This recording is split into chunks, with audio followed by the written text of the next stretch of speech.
Islam is a disciplined way of life, a beautiful system which includes laws, limits, and boundaries without neglecting the essence of spirituality.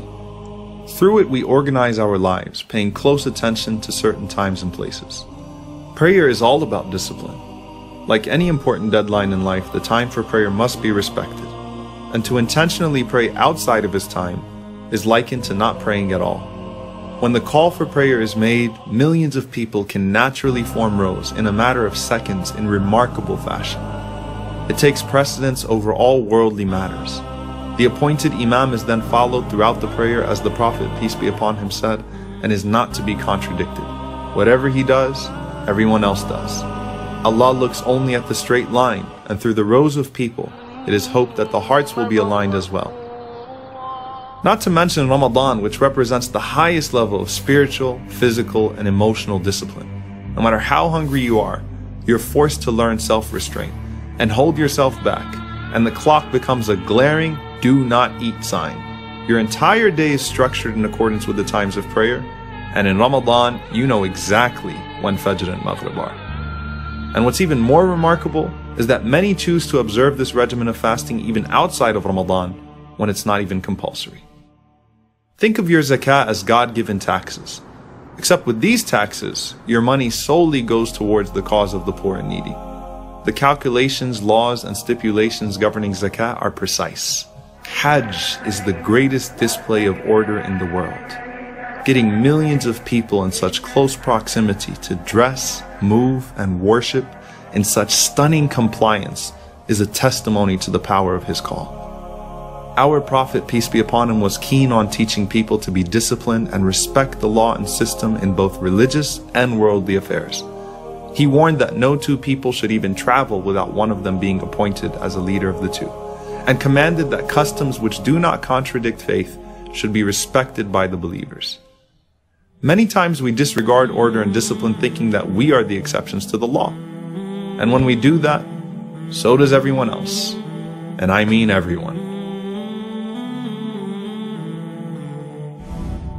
Why am I bringing all of this up? Last Ramadan, I was driving my car on a not-so-busy day. I stopped at every stop sign, even though I sometimes found it pointless to do so. But I'm sick of all of these signs and red lights. I don't see any police anyway.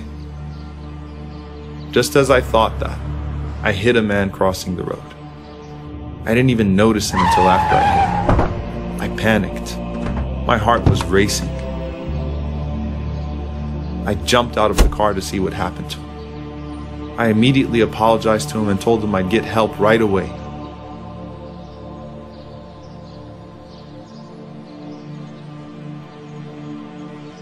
And as I took my cell phone out to make that call, he insisted that I don't, and said it was his fault because he was the one that ran across without looking in both directions, and that there was no stop sign or crosswalk for him to be able to do that anyway, and that he was fine and that there was no need for anyone to get in trouble. But I had to hold myself accountable.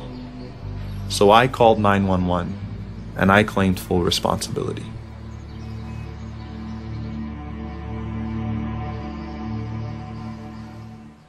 When I think of what happened that day, even though the fine was pretty hefty, I have no regrets for punishing myself. I only regret my recklessness. You know, you might think that that stop sign or red light is pointless, or that you, unlike others, are actually in control when you text and drive. But all of these things are meant to ensure the safety and security of people. And that's part of faith as well.